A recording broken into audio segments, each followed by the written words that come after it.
Hello students, the topic for today's class is isotopes. Structure of atom के last के दो topics हैं isotopes and isobars और आज की क्लास में हमें isotopes की बात करनी है। अब isotopes में iso की मीनिंग होती है सेम। क्या सेम होगा जब हम आइसोटोप्स को डिफाइन करेंगे, राइट? तो पहले हम डेफिनेशन देख लेते हैं कि आइसोटोप्स की क्या डेफिनेशन है। आइसोटोप्स हम कहते हैं atoms of the same element, यानी एलिमेंट हमारा एक ही है, हम उसके डिफरेंट एटम्स की बात कर रहे हैं, having the same atomic number, right? अगर सेम एलिमेंट है तो ऑब्वियसली बात है एटॉमिक नंबर सेम ही होगा, लेकिन मासेस क्या होंगे, डिफरेंट होंगे। तो atoms of the same element having the same atomic number but different atomic masses और different mass numbers are called isotopes. तो यहाँ आइसो में जो हमने बात करी थी, आइसो मीन्स क्या हुआ, सेम। तो यहाँ सेम क्या है, सेम है एटॉमिक नंबर, राइट? तो एक ही एलिमेंट होगा, हमारा सेम एलिमेंट होगा। सेम एलिमेंट होने की वजह से जो एटॉमिक नंबर होगा वो सेम ही होना चाहिए और होगा, और जो मास नंबर है वो डिफर कर जाएगा। पीरियोडिक टेबल में टोटल 118 एलिमेंट्स हैं, मतलब अभी तक जो एग्जिस्टिंग एलिमेंट्स की इंफॉर्मेशन है वो टोटल 118 एलिमेंट्स हैं, और इसमें से काफ़ी सारे एलिमेंट्स के हमें आइसोटोप्स देखने को मिलते हैं। यानी नेचर में काफ़ी सारे एलिमेंट्स के आइसोटोप्स होंगे, यानी उस एलिमेंट के कुछ ऐसे एटम्स होंगे जिसमें मास नंबर डिफर कर रहा होगा, राइट? जिसमें सबसे पहले जो हम एग्जांपल लेते हैं वो लेते हैं हम हाइड्रोजन का। हाइड्रोजन के 3 आइसोटोप्स हमें मिलते हैं, 3 आइसोटोप्स। उनको हम कुछ इस तरह से लिखते हैं 1H1, 1H2 एंड 1H3। किसी भी एलिमेंट का नोटेशन अगर हमें लिखना है तो नोटेशन कुछ इस तरह से आता है, हमने लास्ट क्लास में सीखा था। ये 1 जो है ये किसको रिप्रेजेंट करता है, एटॉमिक नंबर को, और यहाँ पे जो हमने 1 लिखा है ये किसको रिप्रेजेंट करता है, मास नंबर को। तो यू कैन सी कि एलिमेंट सेम है, हाइड्रोजन, राइट? एटॉमिक नंबर भी सेम है 1, क्योंकि अगर एलिमेंट है तो उसका एटॉमिक नंबर तो एक ही होगा, वो डिफर नहीं करेगा। लेकिन यू कैन सी कि मास नंबर डिफर कर रहा है। ये वाली जो स्पीशीज़ है फर्स्ट वाली, इसमें मास नंबर 1 है, यहाँ मास नंबर 2 और यहाँ मास नंबर 3 हो रहा है। तो 1H1, 1H2 एंड 1H3 कहलाते हैं आइसोटोप्स ऑफ ईच अदर। तो हाइड्रोजन के जो 3 आइसोटोप्स आ रहे हैं वो ये हैं हमारे, जिसको हम किस तरह से रीड करते हैं, नीचे से ऊपर की तरफ, यानी कि 1H1, 1H2 and 1H3। 1H1 को हम बोलते हैं प्रोटियम, दिस इज प्रोटियम, ठीक? और this is called deuterium, deuterium. And the third one is called tritium which is of radio active origin, tritium, this is of radio active origin, ये radio active है या radio active reactions में ये मिलेगा हमको। जो नेचर में जितना भी हाइड्रोजन अवेलेबल है 99.99% वो जो हाइड्रोजन है वो प्रोटियम है, राइट? यानी कि 1H1, यानी ऐसा हाइड्रोजन जिसका मास नंबर क्या होगा, 1 होगा। और न्यूट्रॉन्स इसमें कितने होंगे, न्यूट्रॉन्स होंगे 0, क्योंकि नंबर ऑफ न्यूट्रॉन्स कैसे निकलते हैं, mass number minus atomic number, तो 1 - 1 क्या हो जाएगा, 0। तो these are the isotopes of hydrogen. Same way ऐसे बहुत सारे एलिमेंट्स हैं जो अपने आइसोटोप्स बनाते हैं, राइट? तो इसी में अगर हम और बात करें, ड्यूटीरियम को हम D से रिप्रेजेंट करते हैं, और ट्रीटियम को हम T से रिप्रेजेंट करते हैं, और प्रोटियम को हम H से ही रिप्रेजेंट करते हैं, हाइड्रोजन। ड्यूटीरियम हमें कहाँ से मिलता है, ड्यूटीरियम जो है ऑर्डिनरी वाटर में हेवी वाटर प्रेजेंट होता है, right? Ordinary water contains very small fractions of heavy water. Heavy water का फॉर्मूला है D2O, ड्यूटीरियम ऑक्साइड कहलाता है। तो जब हम ड्यूटीरियम ऑक्साइड की इलेक्ट्रोलिसिस करते हैं तो हमें उससे ड्यूटीरियम मिलता है, राइट?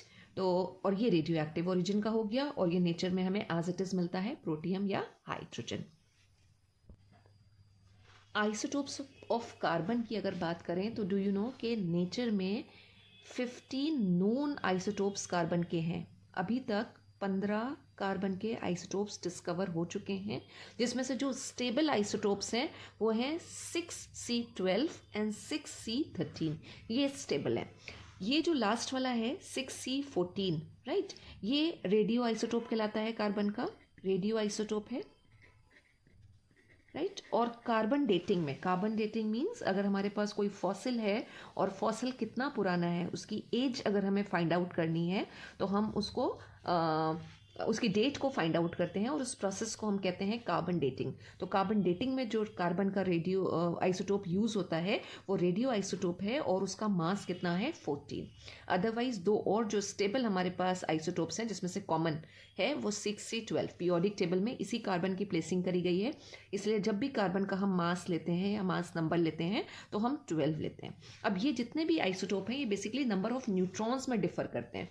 अगर हम इसमें नंबर ऑफ न्यूट्रॉन्स निकालेंगे तो इसमें न्यूट्रॉन्स कितने आएंगे 6 न्यूट्रॉन्स, राइट 6 न्यूट्रॉन्स।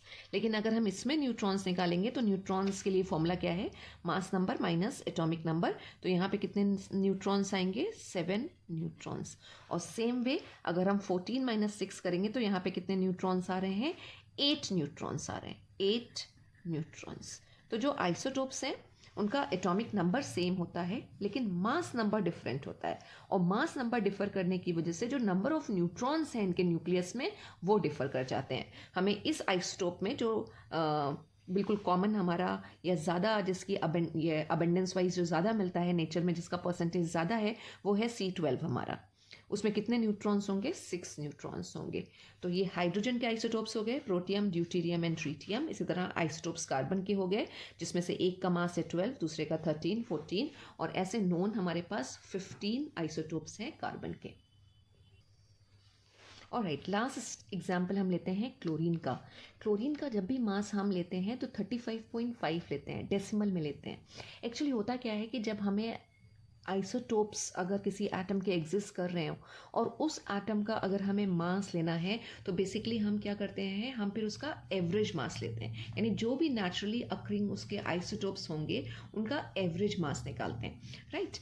अब क्लोरीन के साथ क्या है, क्लोरीन के दो आइसोटोप्स हमें नेचर में मिलते हैं। एक है क्लोरीन जिसका मास है 35 और दूसरा क्लोरीन का आइसोटोप जिसका मास है 37, राइट। तो जिसका मास 35 है वो नेचर में 75% है और जिसका मास 37 है वो नेचर में 25% एग्जिस्ट करता है, राइट। अब ये ऑलमोस्ट बराबर बराबर तो नहीं कहेंगे लेकिन 3:1 के रेशियो में नेचर में प्रेजेंट है। एक 75% है और एक 25% है, ठीक है। अगर 0.2%, 0.1% होता तो कोई बात नहीं थी, लेकिन यहाँ पर 25% होने की वजह से हम इसको इग्नोर नहीं कर सकते।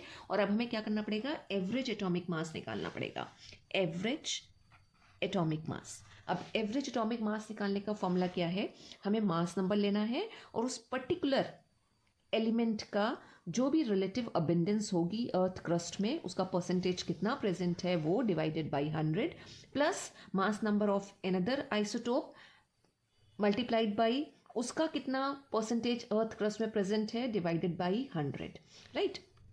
तो जब हम क्लोरीन की बात कर रहे हैं तो क्लोरीन का एक आइसोटोप है जिसका मास है 35 और उसकी रिलेटिव अबेंडेंस है 75 अपॉन 100 प्लस मास नंबर दूसरे आइसोटोप का 37 मल्टीप्लाइड बाई उसकी रिलेटिव अबेंडेंस कितनी है 25%, 25 डिवाइडेड बाई 100। और जब हम इसको सॉल्व करेंगे तो हमें यहाँ पे वैल्यू मिलेगी 35.5 U।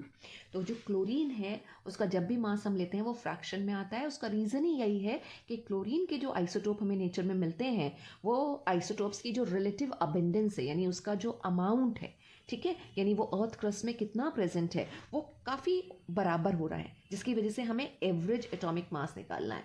तो पीरियोडिक टेबल में आप जहाँ पे भी देखेंगे अगर डेसिमल में आपको एटॉमिक मासेस मिलेंगे इसका मतलब वो उनके आइसोटोप्स के एवरेज एटॉमिक मासेस लिए गए हैं।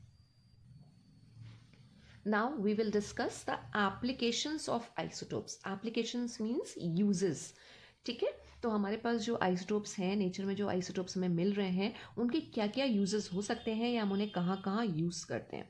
अब देखिए आइसोटोप्स हैं क्या, आइसोटोप एक ही एलिमेंट के अलग अलग एटम हैं जहाँ वो क्या कर रहे हैं, नंबर ऑफ न्यूट्रॉन्स में डिफर कर रहे हैं क्योंकि उनका मास नंबर अलग अलग है, राइट। तो सेम एलिमेंट है तो उनकी केमिकल प्रॉपर्टीज़ तो एक जैसी आनी है, ऑलमोस्ट एक जैसी ही रहती हैं उनकी केमिकल प्रॉपर्टीज़, लेकिन उनकी फिजिकल प्रॉपर्टीज़ चेंज हो जाती हैं, ठीक है। और इसमें से कुछ आइसोटोप्स ऐसे हैं जिनका बहुत ही स्पेशल प्रॉपर्टीज़ होती हैं और बहुत ही यूज़फुल हैं वो बहुत सारे फील्ड्स में। लाइक अगर हम यूरेनियम की बात करें तो यूरेनियम का एक आइसोटोप है जिसका मास होता है 235। इसको हम लिखते हैं कुछ इस तरह से यूरेनियम 235, यानी हम ऐसे यूरेनियम की बात कर रहे हैं जिसका मास 235 हो, उसको हम न्यूक्लियर रिएक्टर्स में एज अ फ्यूल यूज़ करते हैं। इसी तरह से कोबाल्ट, कोबाल्ट जिसका मास कितना है 30 एटॉमिक मास, या फिर मास नंबर कितना है, सॉरी 60, वो किस में यूज हो रहा है, in the treatment of cancer. तो cobalt 60 is used in the treatment of cancer. ये सब क्वेश्चन आपके जनरल नॉलेज के क्वेश्चन हो सकते हैं, जनरल अवेयरनेस के क्वेश्चन हो सकते हैं कि अगर हमें न्यूक्लियर रिएक्टर्स में न्यूक्लियर फ्यूल की तरह अगर किसी आइसोटोप को यूज करना है यूरेनियम के, तो वो कौन सा आइसोटोप है, तो the answer is uranium 235। Iodine का एक आइसोटोप जिसका मास है 131, राइट। तो 131 आयोडीन या आयोडीन 131 एक रेडियो एक्टिव आइसोटोप है, और ये किस में यूज होता है, in the treatment of goitre.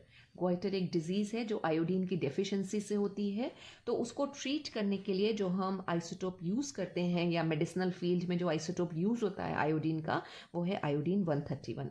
तो अलग अलग फील्ड्स हैं, यू कैन सी कि न्यूक्लियर रिएक्टर्स में भी यूज़ हो रहे हैं आइसोटोप्स, और मेडिसिनल फील्ड में या फिर डिजीज़ेस को क्योर करने में, ट्रीट करने में भी इन आइसोटोप्स की हेल्प ली जा रही है। तो आइसोटोप का एप्लीकेशन पार्ट बहुत ही वास्ट है, बहुत जगह पे यूज़ होते हैं। इवन जो हमने हाइड्रोजन में ट्रीटियम की बात करी थी, ये भी एक रेडियो एक्टिव आइसोटोप है और इनॉर्मस अमाउंट ऑफ एनर्जी ये देता है। तो हर आइसोटोप का अपना यूज़ है। इवन जो ड्यूटीरियम है, जो हैवी वाटर से ऑब्टेन किया जाता है, या जिससे हम हैवी वाटर बना सकते हैं, ड्यूटीरियम ऑक्साइड, वो भी न्यूक्लियर रिएक्टर्स में यूज़ होता है न्यूट्रॉन की स्पीड को स्लो डाउन करने में, या as a neutron moderator use होता है। ड्यूटीरियम नहीं, ड्यूटीरियम को ऑक्साइड यानी कि हैवी वाटर। तो हैवी वाटर बेसिकली है क्या, अगर हम बात करें, नॉर्मल वाटर होता है H2O। अगर हाइड्रोजन लेके हम वाटर का फॉर्मेशन कर रहे हैं तो H2O आता है, लेकिन अगर हम हैवी हाइड्रोजन लेके चल रहे हैं, ड्यूटीरियम लेके चल रहे हैं, तो हैवी वाटर का फॉर्मूला होगा D2O। जैसे H2O होता है वैसे ही D2O है। दोनों में डिफरेंस क्या है, अगर हम H2O बोल रहे हैं इसका मतलब हम हाइड्रोजन के ऐसे आइसोटोप की बात कर रहे हैं जिसमें 0 न्यूट्रॉन होंगे, लेकिन अगर हम ड्यूटीरियम ऑक्साइड की बात कर रहे हैं तो इसका मतलब हम हाइड्रोजन के ऐसे आइसोटोप की बात कर रहे हैं जिसमें नंबर ऑफ न्यूट्रॉन्स 1 आ रहे होंगे, राइट। तो हैवी वाटर भी न्यूक्लियर रिएक्टर्स में न्यूट्रॉन मॉडरेटर यानी न्यूट्रॉन की स्पीड को स्लो डाउन करने में यूज होता है। Thank you so much students.